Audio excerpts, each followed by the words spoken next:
Hello dear student, कैसे हैं आप सब। उम्मीद है कि आप सब तो ठीक ही होंगे। ठीक है भाई, और अच्छे से तैयारी भी कर रहे होंगे क्योंकि आपके एग्ज़ाम जो है लगभग फरवरी के बाद निश्चित ही होने हैं, है ना। फरवरी के लास्ट वीक में भी शुरू हो सकते हैं। तो स्पेशली मैं 10th क्लास के बच्चों के बारे में बात कर रहा हूँ क्योंकि आज की हमारी जो क्लास है वो 10th क्लास के बच्चों के लिए ही है। ठीक है, जिसमें आज हम पढ़ने जा रहे हैं चैप्टर नंबर 4 जिसका नाम है द्विघात समीकरण। और बहुत ही ज़्यादा इंपॉर्टेंट चैप्टर हो जाता है ये एग्जाम के पॉइंट ऑफ व्यू से। एग्जाम में यहाँ से क्वेश्चन जरूर देखने को मिलते हैं, 8 से 10 नंबर का क्वेश्चन, उससे ज़्यादा भी आ सकते हैं। तो और वैसे भी अगर आगे आप किसी गवर्नमेंट जॉब या किसी चीज़ में जाते हो, तैयारी के लिए आगे जाते हो, तो वहाँ पर भी आपके द्विघात समीकरण एक अहम रोल अदा करता है।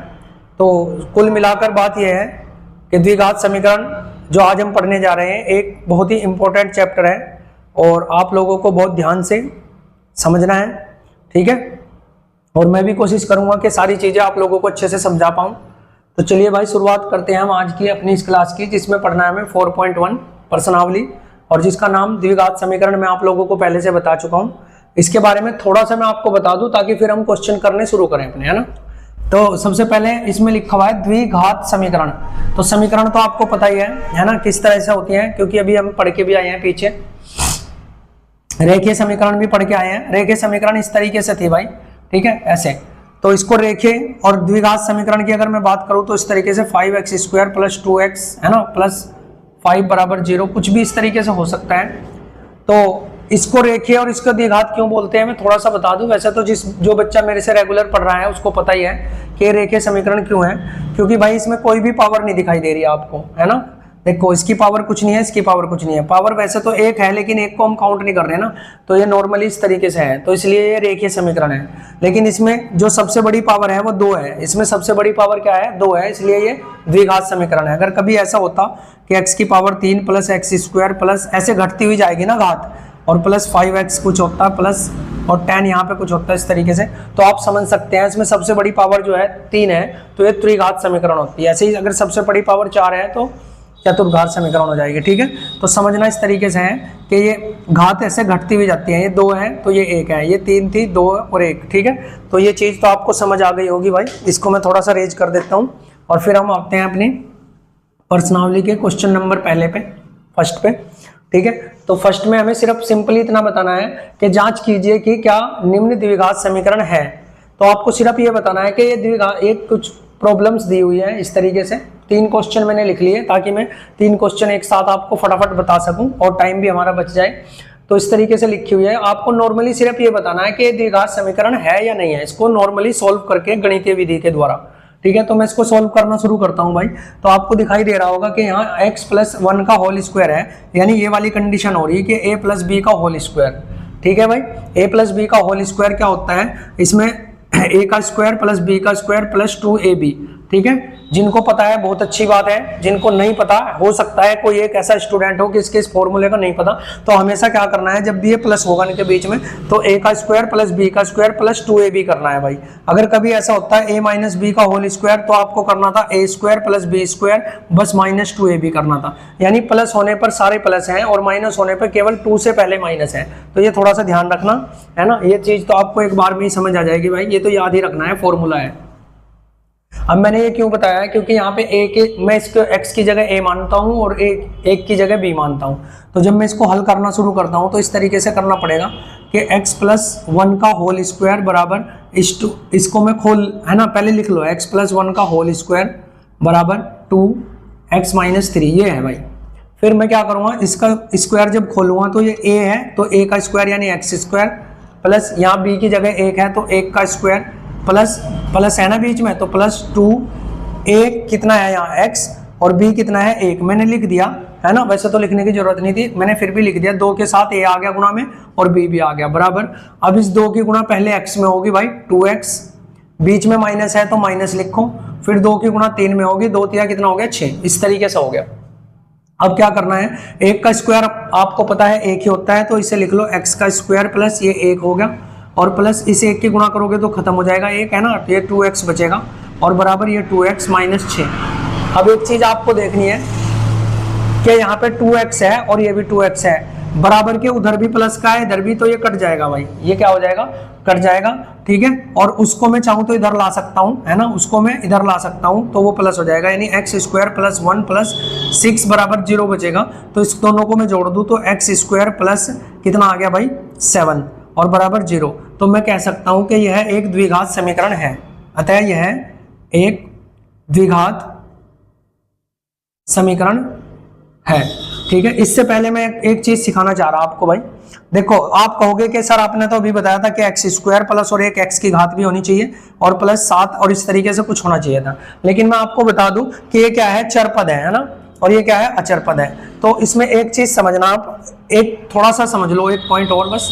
देखो, जो इसका द्विघात का स्टैंडर्ड रूप होता है, मानक रूप जिसे बोलते हैं, है ना, ठीक है, जो इसका स्टैंडर्ड रूप यानी व्यापक रूप जो होता है वो होता है A X square plus B X plus C बराबर 0। ये इसका मानक रूप है भाई, है ना, व्यापक रूप जिसे बोलते हैं, इसका ये व्यापक रूप है यानी स्टैंडर्ड फॉर्म है ये इसकी द्विघात समीकरण की। यानी एक्स स्क्वायर के साथ जरूर कुछ गुणा होता है, चाहे वो एक ही हो। जैसे सपोज करो यहाँ एक्स स्क्वायर के साथ कुछ भी गुणा में नहीं है, लेकिन एक तो है ना, तो एक्स स्क्वायर के साथ कुछ ना कुछ गुणा में होता है, बी के साथ एक्स के साथ भी कुछ ना कुछ गुणा में होता है। यहाँ जैसे 2 है और इसमें जैसे आया था, इसमें 2 आया था, है ना, कुछ आगे ऐसा हो सकता है चाहे एक हो, लेकिन कुछ ना कुछ, यानी हमें इतना समझना है जो एक्स के साथ गुणा में है वो ए है ना, और जो एक्स स्क्वायर के साथ गुणा में है वो ए है, और जो एक्स के साथ गुणा में है वो बी है, और ये जो है ये अचर पद है, ये सी है। ठीक है, तो आपको मैं समझाना क्या चाह रहा हूं, ये इसका व्यापक रूप है। इसमें कभी भी याद रखना आप, ए बराबर कभी भी 0 नहीं हो सकता। ठीक है, ए बराबर कभी भी क्या नहीं हो सकता, 0 नहीं हो सकता। बी बराबर 0 हो सकता है, सी बराबर भी 0 हो सकता है। जैसे अगर मैं इसकी बात करूं अब, ठीक है, अब मैं इसकी बात करता हूं, तो यहाँ पे क्या था, यहाँ पे था ए एक्स स्क्वायर प्लस, जब मैं इसको व्यापक रूप में लिखता हूं तो यहाँ बी एक्स और बराबर में प्लस यहाँ सी था और बराबर 0, इस तरीके से होना चाहिए था ये। ठीक है, अब यहाँ पे हुआ क्या है, यहाँ पे ये हुआ है कि a का मान तो यहाँ 1 है, a बराबर तो यहाँ क्या है 1 है, क्योंकि देखो यहाँ x के साथ कुछ भी गुणा, एक्स स्क्वायर के साथ अगर कुछ भी गुणा में नहीं है तो 1 तो है ही। लेकिन यहाँ b बराबर क्या हो गया भाई, 0 हो गया, b बराबर क्या हो गया 0। तो b बराबर 0 होने से इस 0 ने इस x को भी क्या कर दिया 0, तो यानी ये पूरा का पूरा क्या हो गया भाई 0। तो इसलिए यहाँ केवल x बराबर तो 1 था ना, तो केवल एक्स स्क्वायर बचा, 1 की इसमें गुणा करोगे कोई फर्क नहीं पड़ने का, ये पूरा का पूरा क्या हो गया 0। ठीक है, और प्लस c बराबर यहाँ क्या है भाई 7 है, c बराबर क्या है यहाँ पे 7 है, तो c मैंने लिख दिया 7, तो ये 0 लिखने की जरूरत नहीं, इसलिए एक्स स्क्वायर प्लस 7 बराबर 0 आया। ठीक है भाई, मैंने बहुत अच्छे से आप लोगों को ये समझाने की कोशिश की है। हो सकता है कि इसमें मेरे 5 या 10 मिनट लग जाएं, लेकिन अगर आप इन चीजों को इस तरीके से समझ लेते हैं तो यकीन मानना भाई आप लोगों को आगे फिर कभी दिक्कत होने वाली है नहीं। और वैसे भी कंपटीशन वगैरह में तो बहुत फास्ट होती हैं चीजें, है ना। तो यहाँ तो मैं आपको थोड़ा सा इस तरीके से समझा रहा हूँ कि आपको सारा बेसिक समझ आ जाए। ठीक है ना, तो आपको समझ आ गया होगा कि ये द्विघात समीकरण क्यों है, क्योंकि द्विघात समीकरण का व्यापक रूप ये है, उसमें a बराबर कभी 0 नहीं हो सकता। क्योंकि अगर a बराबर 0 हो जाता, आप समझना, अगर a बराबर 0 हो जाता तो मैं जब 0 की गुणा एक्स स्क्वायर के साथ करता तो ये सारा का सारा 0 हो जाता और मेरे पास क्या बचता bx और प्लस सी। अब ये तो कोई द्विघात समीकरण रही नहीं, इसमें 2 घात तो है ही नहीं। ठीक है, तो कभी भी a बराबर नहीं 0 होने का, b बराबर 0 हो सकता है, c बराबर भी 0 हो सकता है। ठीक है, यानी चलो आगे देखते हैं, वो आगे पता चल जाएगा। तो ठीक है भाई, ये चीज आपको समझ आ गई होगी। अब मैं दूसरा इसका सेकंड टाइप आपको कराने का प्रयास यहाँ पे करता हूँ। ठीक है, पहले से मैंने क्वेश्चन आपके लिए लिखा हुआ है, ठीक है, सारी चीजों को, ताकि हम सिर्फ पढ़ने पे ध्यान दें, है ना, लिखने वगैरह पे ज्यादा हमारा ध्यान ना जाए। तो अब इसको देखता हूं मैं सेकंड को। सेकंड में क्या करना है, सेकंड में आपको क्या करना है, मैं हल करना शुरू कर रहा हूं यहाँ पे, है ना, और इसको उतार लेता हूं। तो एक्स स्क्वायर माइनस 2x बराबर में, ये माइनस का 2 है, इसको चाहे ब्रैकेट से बाहर भी लिख सकते हैं हम इस तरीके से, और ये 3 माइनस x है इस तरह से। ठीक है, अब करना क्या है, ये तो सिंपल है ही, इसको तो लिखने की जरूरत नहीं है, इसको तो ऐसे का ऐसे ही लिखना बराबर। अब ये माइनस का 2 गुना में जाएगा, पहले 3 के साथ और फिर यही जाएगा गुना में किसके साथ, x के साथ। अब देखना, ये माइनस का है और ये प्लस का है, 3 जिसके सामने कोई साइन नहीं होता वो भाई प्लस का होता है। तो माइनस की गुणा जब प्लस के साथ होगी, माइनस की गुणा जब प्लस के साथ होगी तो माइनस का रिजल्ट मिलेगा, तो यानी माइनस का 6 आएगा, 2 तिया 6। अब इस माइनस की गुणा माइनस के साथ होगी तो प्लस हो जाएगा और 2x हो जाएगा। ठीक है भाई, अब देखना, पिछली बार मैंने काट दिया था, ये 2x प्लस का है, ये 2x माइनस का है, तो ऐसा नहीं होता, या तो दोनों माइनस के होने चाहिए थे तब कटेगा, या फिर दोनों प्लस के होते तब कटेगा। अब क्या करना पड़ेगा, बस उनको इधर लाना पड़ेगा। तो एक्स स्क्वायर माइनस 2x, और ये x इसके साथ में 2x लिख दिया, और ये माइनस वाला 6 इधर आके प्लस का हो जाएगा, 6 बराबर में क्या आएगा 0। ठीक है, तो यहां से मैं कह सकता हूं कि एक्स स्क्वायर माइनस ये दोनों जुड़कर कितने हो गए, माइनस के 4x और प्लस का 6 बराबर 0। अब आप एक चीज समझना, एक्स स्क्वायर भी है, यहाँ एक्स भी है और ये भी है, तो यानी यहाँ वैसे लिखने की तो जरूरत नहीं, लेकिन फिर भी मैं लिख देता हूँ a बराबर तो 1 है, क्योंकि एक्स स्क्वायर के साथ कुछ भी गुणा में नहीं है तो 1 तो होगा ही, और b बराबर क्या है भाई, माइनस का 4 है, ताकि आपको ये सारी चीजें थोड़ा सा समझ आ जाए। तो b बराबर क्या है, माइनस का 4 है, और c बराबर यहाँ 6 है, तो ये क्या है, एक द्विघात समीकरण है, अतः यह है द्विघात समीकरण है। ठीक है भाई, ये द्विघात समीकरण है। अब आगे चलते हैं, अब तो आपको समझ आ ही गया होगा, इसको सोल्व करते हैं, कोशिश करेंगे थोड़ा सा। तो देखना, एक बार ये है, एक बार इस तरीके से लिखा हुआ है। तो सबसे पहले इसका क्या होगा, जब मैं हल करना शुरू करूंगा इसको, तो मैं लिख लेता हूँ x माइनस 2 और x प्लस 1 बराबर में x माइनस 1 और x प्लस 3। ठीक है भाई, इस तरीके से हमने लिख लिया इसको। अब क्या करेंगे, पहले इस x की गुणा x में होगी, फिर इसी x की गुणा 1 में होगी। ठीक है, तो जब x की गुणा x में करते हैं तो x का स्क्वायर हो जाएगा भाई, x की गुणा x में करने से क्या हो जाएगा, x का स्क्वायर हो जाएगा, और फिर x की गुणा जब 1 में करोगे तो ये भी प्लस, ये भी प्लस, तो प्लस का x आएगा। ठीक है, पहले x की गुणा में x में करी तो x स्क्वायर मिला, x की गुणा 1 में करी तो x मिला। अब इस माइनस के 2 की गुणा होगी, इस माइनस के 2 की गुणा पहले x के साथ होगी, तो माइनस वाला प्लस के साथ करके क्या हो जाएगा, माइनस, और 2x हो जाएगा ये। ठीक है, अब इस माइनस की गुणा प्लस के 1 के साथ होगी, तो माइनस प्लस फिर क्या हो जाएगा, माइनस, और 2 एकम कितना हो जाएगा, 2। ठीक है भाई, इस तरीके से हमने ये कर लिया। आगे चलते हैं, अब इस x की गुणा करनी है हमें इस x के साथ, तो x स्क्वायर हो जाएगा, क्योंकि दोनों प्लस के हैं। फिर x की गुणा, ये भी प्लस और वो भी प्लस, तो ये हो जाएगा 3x। सही है, अब माइनस 1 की गुणा x के साथ करेंगे तो प्लस माइनस क्या हो जाएगा, माइनस का x, और माइनस की गुणा जब माइनस प्लस के 3 के साथ करोगे तो माइनस का 3। ठीक है, ये हमने कर लिया भाई। इसको अब हम जोड़ लेते हैं एक बार, है ना। अच्छा, एक चीज याद रखना, वहां एक्स स्क्वायर प्लस का है, यहाँ भी एक्स स्क्वायर प्लस का है, तो ये कट जाएगा। और एक चीज समझना आप, इसकी जब पावर 2 ही नहीं रही तो अब ये द्विघात समीकरण नहीं हो सकती, लेकिन फिर भी हम इसको सोल्व करके देख रहे हैं। ठीक है, क्या देखना है, तो देखो ये प्लस का x है और ये माइनस का 2x है, तो यहाँ पे माइनस का x बचेगा, प्लस वाला हट जाएगा ना, और ये माइनस का 2 है भाई, और बराबर उधर क्या है, ये प्लस का क्या है, 3x है, और ये केवल x है, तो यहाँ प्लस लिखने की अब जरूरत नहीं है, तो यहाँ हो जाएगा 2x बचेगा। ये माइनस का 1x घट गया ना इसमें से 2x, और माइनस का क्या है 3।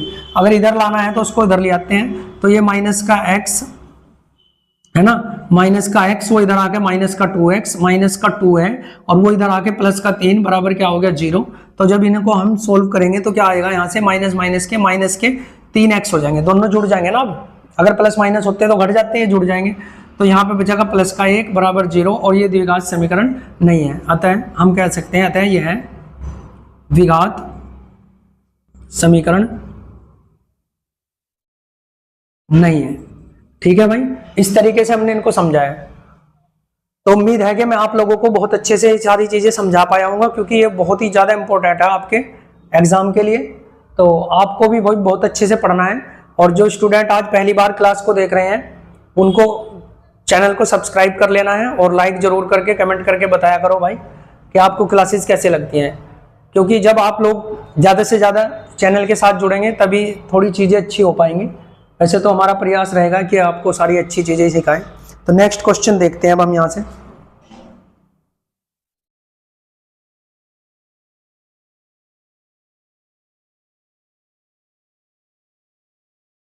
नेक्स्ट देखना, क्वेश्चन नंबर 1 का 4th पार्ट। ठीक है, इसमें देखते हैं। वैसे तो इसमें सिंपली कैलकुलेशन है भाई, और उसके 3-4 पार्ट और भी हैं, तो वो आपको खुद ही करने हैं। मैं 2 को और बता देता हूं, तो आपको ध्यान से समझना है, क्योंकि इसके बाद आपको इसका 6 है ना, 7 और 8 जो भी है वो सारे आपको खुद करने हैं, और उनका आंसर भी बताना है कि द्विघात समीकरण है या नहीं है, तो कमेंट बॉक्स में। ठीक है, तो इसको सोल्व कर लेते हैं। तो x की गुणा पहला आप करो 2x में, तो ये हो जाएगा 2x स्क्वायर। ठीक है, देखो 2 तो 2 रहेगा, और x का हो जाएगा स्क्वायर, प्लस इसलिए लगाया, ये भी प्लस है, ये भी प्लस, तो इसके साथ x की गुणा करोगे तो x ही रहेगा। अब देखो ये माइनस का है, है ना, माइनस के की गुणा जब प्लस के साथ होती है तो माइनस हो जाता है, 3 दूनी कितना हो जाएगा 6 और x रह जाएगा ऐसे ही। अब इस माइनस की गुणा प्लस के 1 के साथ होगी तो माइनस, 3 ही कम कितना हो जाएगा 3, ठीक है। अब आगे करते हैं, तो x की गुणा x में करोगे तो x स्क्वायर प्लस, जब इसी x की गुणा 5 में करोगे तो प्लस इसलिए लगाया, ये भी प्लस ये भी प्लस, ठीक है भाई। तो प्लस माइनस का थोड़ा ध्यान रखना है, ये भी हो जाएगा इतना। अब क्या करना है हमें, हाँ अच्छा ये कितना है एक्स स्क्वायर है, केवल ये 2x है तो काट नहीं सकते, अगर केवल x होता तो काट देते, या 2 उधर भी होता तो तब भी काट देते। इसको इधर ले आते हैं और इनको भी सोल्व कर लेते हैं, सबको एक साथ सोल्व कर लेंगे। इसको इधर ले आओ भाई, तो ये हो गया, हल करना शुरू कर दिया था हमने यहाँ से, है ना। तो 2x स्क्वायर है ना, माइनस का इसके साथ में रख दिया मैंने, ये x स्क्वायर इसके साथ में रख दिया, इधर आके माइनस हो गया, ये प्लस का x है, माइनस का 6x है, और ये प्लस वाला 5x भी इधर आके माइनस का x हो गया, और माइनस का कितना है 3, और बराबर में क्या बचा 0, ठीक है भाई। तो अब देखते हैं और कुछ बचा क्या, हाँ तो इसको सोल्व कर लेते हैं। 2x स्क्वायर में से जब एक x स्क्वायर जाएगा तो यहाँ केवल x स्क्वायर बचेगा, ठीक है।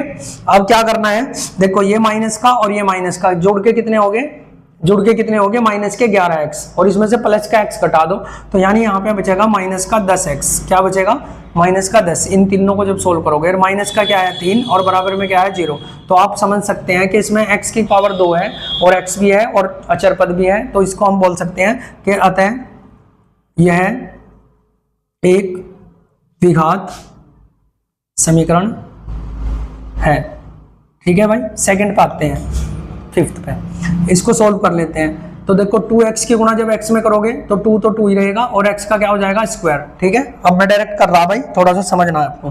तो 2 की गुणा 2 हो जाएगा x का x स्क्वायर। अब देखो ये प्लस का है और वो माइनस का है, तो क्या हो जाएगा माइनस का 2 तिया कितना हो जाएगा 6, और ये x रहेगा ऐसे कैसे ही, ठीक है।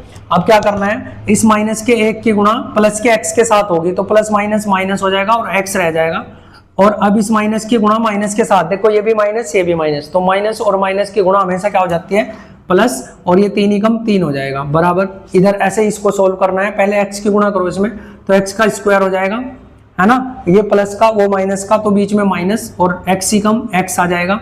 अब ये प्लस का 5 है, ये प्लस का क्या है x है, तो प्लस का 5x आ जाएगा, है ना, और प्लस का 5 और माइनस का 1, तो माइनस का 5 आ जाएगा, प्लस और माइनस माइनस हो जाएगा, ठीक है। एक्स स्क्वायर अभी भी नहीं है तो कोई दिक्कत नहीं, इसको थोड़ा सा सोल्व कर लेते हैं यहाँ से। जैसे मैंने लिखा 2x स्क्वायर, ये माइनस का 6x है, ये माइनस का x है, तो जोड़ के माइनस का 7x हो जाएगा प्लस का 3 बराबर, इसको लिख लो x स्क्वायर, ये दोनों जोड़ेंगे तो ये माइनस का x 5 में से घट जाएगा, तो यहाँ बचेगा प्लस का 4x और माइनस के क्या 5। अब सबको इधर लाओ, तो 2x स्क्वायर में से इस x को घटा लेंगे, इधर माइनस हो जाएगा, और माइनस 7x में से किसे घटा लेंगे भाई, इसको 4x को, ये भी घट जाएगा ना, इधर आके माइनस हो जाएगा, तो माइनस का 4x और ये प्लस का 3 है, और वो 5 भी इधर आके क्या हो गया प्लस का 5 बराबर क्या बचा 0। अब इन दोनों का सेम वही, 2x में से जब x जाएगा तो केवल x स्क्वायर बचेगा, और ये माइनस का 7x है और ये 4x है, तो दोनों जोड़ के क्या हो जाएगा माइनस के 11x, ठीक है। देखो गुणा में माइनस माइनस प्लस हो जाता है, लेकिन जब माइनस माइनस को जोड़ा जाता है तो जुड़ तो जाता है लेकिन साइन माइनस का रहता है, तो माइनस का रहेगा, और ये दोनों जुड़ के क्या हो गए 8, ठीक है, बराबर 0। तो आप कह सकते हैं कि ये भी एक द्विघात समीकरण है। अब हमें नेक्स्ट क्वेश्चन देखना है।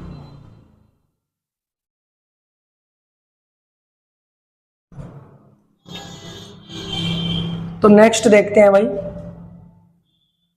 नेक्स्ट क्वेश्चन में हमारे क्या है, दूसरा क्वेश्चन पे आ गए हम।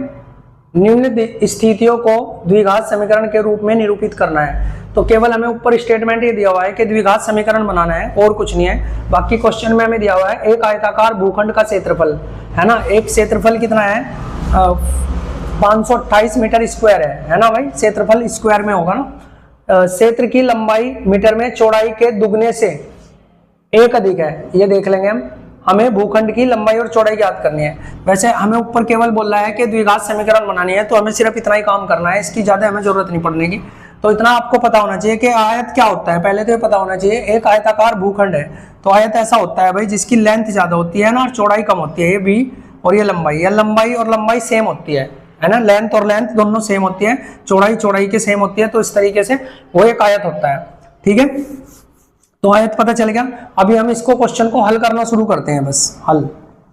हल में क्या करना है हमें, इसने लिखा हुआ है अच्छा उसका जो क्षेत्रफल होता है, आयत का जो क्षेत्रफल होता है बस लंबाई की चौड़ाई में गुना करनी होती है ना, लंबाई की चौड़ाई में गुना करती है, यानी लंबाई गुना चौड़ाई, यानी अगर हिंदी में बात करें तो लंबाई गुना चौड़ाई बराबर होता है इसका क्षेत्रफल। इतना याद रखना है क्योंकि ये हमारे काम आने वाला है, ये हमारे काम आने वाला है। देखो तो अब यहां से मैं कहूंगा कि माना क्या बोल रहा है इसने, एक आयताकार भूखंड का क्षेत्रफल इतना, क्षेत्रफल की लंबाई चौड़ाई के दुगने से एक अधिक है, चौड़ाई के दुगने से अधिक है, तो मुझे चौड़ाई को मानना पड़ेगा। तो मैं कहूंगा माना आयत की चौड़ाई x मीटर है, आयत की चौड़ाई कितनी है x मीटर, ठीक है। अब आगे चलते हैं, तो लंबाई चौड़ाई के 2 गुने से एक अधिक है, तो आयत की लंबाई बताओ कितनी होगी, चौड़ाई के दुगने से तो 2x और उससे भी एक अधिक तो इतनी है। समझ आ गया ना, पहले मैंने चौड़ाई को मान लिया क्योंकि लंबाई तो चौड़ाई के दुगने से एक अधिक है ना, तो फिर मैंने चौड़ाई का दुगना कर दिया और उसमें एक भी जोड़ दिया जैसे कि बोल रहा था, तो ये सब कुछ मैंने कर दिया। अब इसको लिख सकते हैं पर्सन से या पर्सनानुसार। पर्सन में क्या दिया हुआ है, भूखंड का क्षेत्रफल, ठीक है। तो आयत का क्षेत्रफल दिया हुआ है कितना 528, ठीक है। जबकि हमें पता आयत का जो क्षेत्रफल होता है वो होता है लंबाई गुना चौड़ाई, लंबाई गुना चौड़ाई, ठीक है, बराबर 528। लंबाई यहाँ कितनी है भाई, हमारी लंबाई है 2x + 1 और चौड़ाई कितनी है x बराबर 528, ठीक है ना। इसको हम थोड़ा सोल्व कर लेते हैं, तो इसकी x की गुणा करनी पड़ेगी हमें इसके साथ में, है ना, ऐसे। तो x की गुणा जब 2x के साथ होगी तो मैं यहाँ लिख देता हूँ, तो हो जाएगा 2x²। x की गुणा की ना मैंने 2x के साथ, तो 2 हो गया 2x², फिर x की गुणा प्लस के 1 के साथ होगी तो +x, ठीक है। और इसको मैं इधर ले आता हूँ, है ना, तो ये इधर आके हो जाएगा 528 माइनस का बराबर 0, तो हम कह देंगे कि एक द्विघात समीकरण है, ठीक है। अतः यह एक द्विघात समीकरण है। इतना ही हमें सोल्व करना था। दूसरे क्वेश्चन पे आ जाओ। दूसरा क्वेश्चन है, 2 क्रमागत धनात्मक पूर्णांकों का गुणनफल इतना है, हमें पूर्णांक ज्ञात करने हैं। तो आप एक चीज समझना, जो क्रमागत धनात्मक पूर्णांक होते हैं वो इस तरीके से होते हैं, जैसे 1 क्रमागत का मतलब इसके बाद 2 ही आएगा, इसके बाद 3 ही आएगा, इसके बाद 4 ही आएगा, इसके बाद 5 ही आएगा। क्रमागत का मतलब ये होता है। तो आप इनमें से कुछ भी मान लो, जैसे सपोज करो वो पूर्णांक, मेरा जो पहला पूर्णांक है वो 4 है, तो आपको पता है कि अगला जो पूर्णांक मिलेगा इसी 4 में एक जोड़ के मिलेगा, यानी अगला जो पूर्णांक होगा वो 4 + 1 होगा या नहीं होगा, यानी 5 होगा या नहीं होगा। ये बात अगर आपको समझ आ गई तो फिर आप देखना इधर ये भी चीजें समझ आ जाएगी। देखना क्या है, इसने कहा क्रमागत धनात्मक पूर्णांकों का गुणनफल, तो मैं कहूंगा माना पहला पूर्णांक, या धनात्मक ही लिख लो, पहला धनात्मक पूर्णांक x है, तो दूसरा क्या होगा भाई, दूसरा धनात्मक पूर्णांक क्या होगा, x + 1 होगा, एक जोड़ के, ठीक है। अब उन दोनों का गुणनफल दिया हुआ है, तो प्रश्नानुसार दोनों का गुणनफल यानी कितना, x गुणा x + 1, दोनों का गुणनफल कितना है, इतना है, ठीक है। तो जब गुणा करोगे तो x की गुणा x में x², x की गुणा 1 में तो प्लस का x, और इसे इधर ले आओ माइनस का 306, तो ये भी भाई एक द्विघात समीकरण है। तो इस तरीके से हमने दूसरा क्वेश्चन भी अपना कर लिया, ठीक है।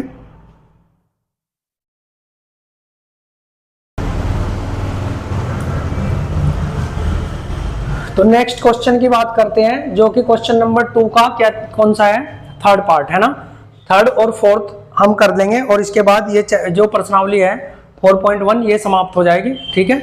तो चलो देखते हैं भाई। यहाँ पे लिखा है रोहन की माँ उससे 26 वर्ष बड़ी है, ठीक है, और उनकी आयु वर्षों में का गुणनफल अब से 3 वर्ष पश्चात इतना हो जाएगा, अब से 3 साल बाद। तो सबसे पहले मैं मानता हूं माँ है ना उससे 26 वर्ष बड़ी, तो मैं कहता हूं हल, माना रोहन की आयु x वर्ष है, ठीक है, तो माता की कितनी होगी भाई, तो माता की आयु कितनी आ जाएगी, वो आ जाएगी x + 26, ठीक है। ये आ गया, इतना हमने कर लिया, ठीक है। रोहन कितनी है, माता कितनी है, तो अब क्या करते हैं, अब उसने एक कंडीशन दी, उसने कहा उनकी आयु वर्षों में गुणनफल अब से 3 वर्ष बाद इतनी हो जाएगी। तो अब से 3 वर्ष बाद का गुणनफल दिया हुआ है, तो मैं कह रहा हूं अब से 3 वर्ष बाद। तो आप बताओ जरा रोहन कितने का होगा, x + 3, सबका 3 जुड़ जाएगा, और माता जी कितने की होगी, x प्लस इसमें 3 जोड़ोगे तो 29 की, ठीक है 29 की। और इनका गुणनफल दिया हुआ है, इनके यानी गुणनफल कितना दिया हुआ है इनका, इतना, ठीक है। इसमें लिख सकते हैं प्रश्नानुसार, है ना, ऐसे लिख सकते हैं। तो इसकी गुणा करनी है भाई और सोल्व हो जाएगा, और हमें द्विघात समीकरण में बनाना था वो बन जाएगा। तो सबसे पहले x की गुणा x में करोगे तो x² प्लस x की गुणा प्लस के 29 की 7, तो 29 कितना x प्लस, अब 3 की गुणा x में करोगे तो 3x प्लस 29 की गुणा 3 में करोगे तो कितना आएगा 87। देखो एक चीज याद रखना, सपोज करो ये 30 होता और हमें जो 3 में गुणा करनी होती तो 90 आता नहीं, लेकिन ये भाई एक कम है, एक कम है, यानी मैंने एक जो है 3 बार ज्यादा ले लिया, तो इसलिए 87 मैंने बताया था। वो गुणा करोगे तो नॉर्मली पता चल जाएगा 87 बराबर किसके, इतने के, ठीक है। अब इसको थोड़ा सोल्व कर लो, ये आ गया x² और ये दोनों जुड़कर कितने हो गए 32x प्लस के, ये 29x और प्लस का 3x, तो जुड़ के कितने हो गए 32x, ठीक है।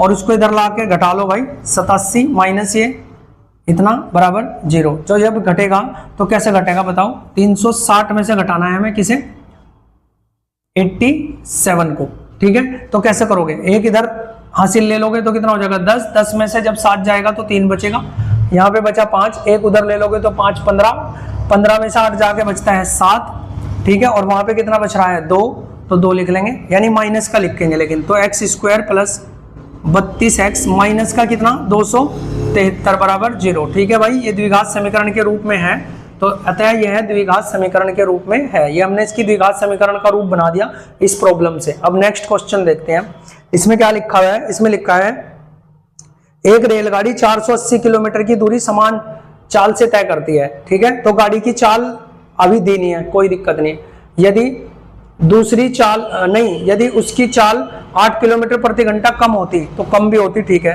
तो वह उसी दूरी को तय करने में 3 घंटे अधिक लेती। हमें रेलगाड़ी की चाल याद करनी है। इसे करने से पहले मैं एक चीज बता देता हूं आपको भाई, जब हम कंपटीशन का मैथ पढ़ाते हैं तो इस तरीके के क्वेश्चन हमें पेपर में देखने को मिलते हैं, और कहीं ना कहीं बहुत ज्यादा समय लगता है ना। तो इसको वहां पे तो करने की अलग अप्रोच होती है, करने के तरीके अलग हैं, लेकिन यहाँ अगर आप इसके बेसिक्स को अच्छे से समझ जाते हैं तो फिर जो आगे आपकी जो प्रॉब्लम्स है वो कम हो जाएगी, क्योंकि ये जो करने के तरीके हैं, इसके ट्रिक्स वगैरह जिन्हें बोलते हैं, वो कहीं ना कहीं बेसिक पे ही डिपेंड होती है। तो आपको इस तरह के क्वेश्चन को बहुत ध्यान से समझना है, ये एग्जाम में आए या ना आए, लेकिन अगर एग्जाम में आता है तब भी अच्छी बात है, अगर नहीं आता तो फिर भी आगे ये आपके काम आने वाला है भाई। तो इस तरह के क्वेश्चन को बहुत ध्यान से समझना है, ये प्रॉब्लम्स दे देते हैं। तो हम यहाँ कहते हैं गाड़ी की चाल, तो मैं कह रहा हूं माना हल, मैं कह रहा हूं माना गाड़ी की चाल x किलोमीटर प्रति घंटा है, चाल किलोमीटर प्रति घंटा में है भाई, है ना, क्योंकि दूरी किलोमीटर में है ना। तो समय कैसे निकलेगा भाई, क्योंकि उसने दूरी भी दे रखी है। तो एक चीज याद रखना, जो समय निकलता है, समय जो निकलता है वो दूरी बटे चाल से निकलता है, ये फॉर्मूले होते हैं भाई, है ना, ये फॉर्मूले होते हैं। तो समय जब भी कभी निकलेगा तो दूरी बटे चाल करना पड़ेगा। तो अब आप एक चीज बताओ, तो आप यहां से समय निकाल सकते हैं, समय, तो समय कैसे निकाल लोगे आप, समय निकाल लोगे दूरी बटे चाल, दूरी दी हुई है कितनी 480, और चाल कितनी है भाई, चाल हमने मान ली x, तो इसका मतलब इतने घंटे, समय आ गया इतने घंटे, ठीक है। तो यहां से समय पता चल गया आपको, तो इसको हटा देता हूं। अब उसने एक कंडीशन दी है, यदि इसकी चाल 8 किलोमीटर प्रति घंटा कम होती है, तो मैं लिख सकता हूं चाल कम, या चाल 8 किलोमीटर प्रति घंटा कम करने पर, तो चाल कितनी हो जाएगी, चाल पहले x थी, अब 8 किलोमीटर कम होगी तो इतनी होगी, किलोमीटर प्रति घंटा में ही रहेगी, ठीक है।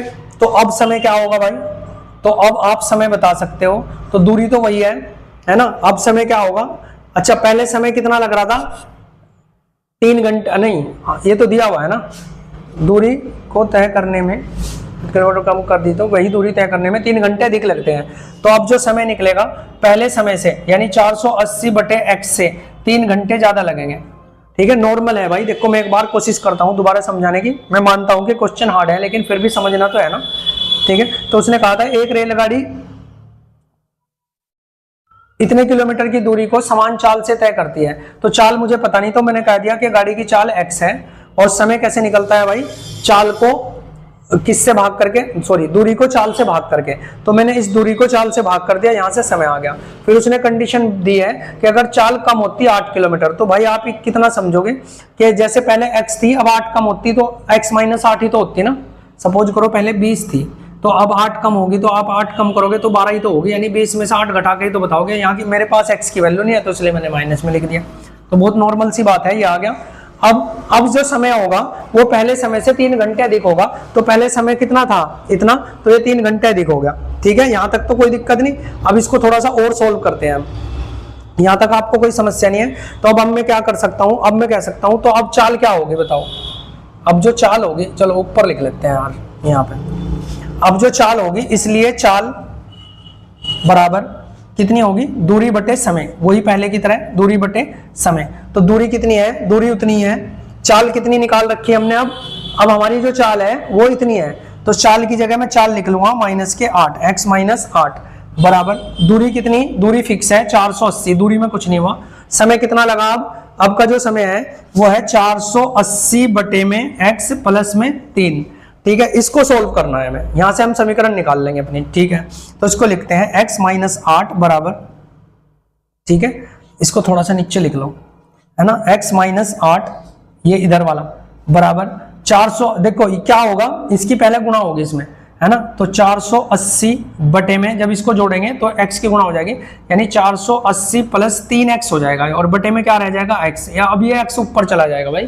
तो x ऊपर चला जाएगा तो क्या होगा, अब इस नीचे वाले की गुणा इसके साथ हो जाएगी, यानी मैं डायरेक्ट कर रहा हूं उसको कि इसकी गुणा यहाँ। तो x माइनस 8 की गुणा, चलो पहले एक बार लिख लो, ये 8 480, x ऊपर चला गया, x हो गया, बटे में क्या आ गया 480 प्लस 3x। ठीक है, ये हो गया इस तरीके से। अब मुझे थोड़ा सा इसको रेज करना पड़ेगा ऊपर से, ताकि आपको मैं थोड़ा सा यहाँ समझा पाऊँ। ठीक है ना, तो अब देखो आप, ठीक, ये कंडीशन आ गई हमारी। तो अब क्या करना है, इसकी गुणा भाई यहाँ होती है आपको पता है, तो मैं लिख लूंगा x माइनस 8 की गुणा किसके साथ होगी, 480 प्लस 3x, है ना, और बराबर में क्या रह जाएगा 480 रह जाएगा x, ये ठीक है। ये सारा का सारा गुणा में यहाँ आ गया। अब इनके साथ गुणा कर लो, इनकी दिक्कत कुछ है नहीं। ठीक है, तो पहले x की गुणा करेंगे तो हो जाएगा 480x, ठीक है। फिर x की गुणा जब इसके साथ करोगे तो यह जाएगा प्लस का 3x स्क्वायर। ठीक है, अब इस 8 की गुणा करनी है, तो 8 की गुणा करने के लिए प्लस ये माइनस, तो माइनस का हो जाएगा 8 0 0 होता है, यहाँ तो लिख लो 8 0 0 होता है, 8 64 का 4 होता है भाई, 6 हासिल हो गया, 8 चौक 32 और 6 38। ठीक है, तो 38 40 यहाँ से हमारा आ जाता है। ठीक है, 38 40 के बाद ये हो गया। अब इस 8 की गुणा किस में करनी है, 3x में, तो ये माइनस ये प्लस, तो माइनस का 8 किया 24x आ जाएगा, बराबर में क्या है 480x। ठीक है, ये सेम है, और देखना ये भी सेम है, तो दोनों कट जाएंगे, है ना।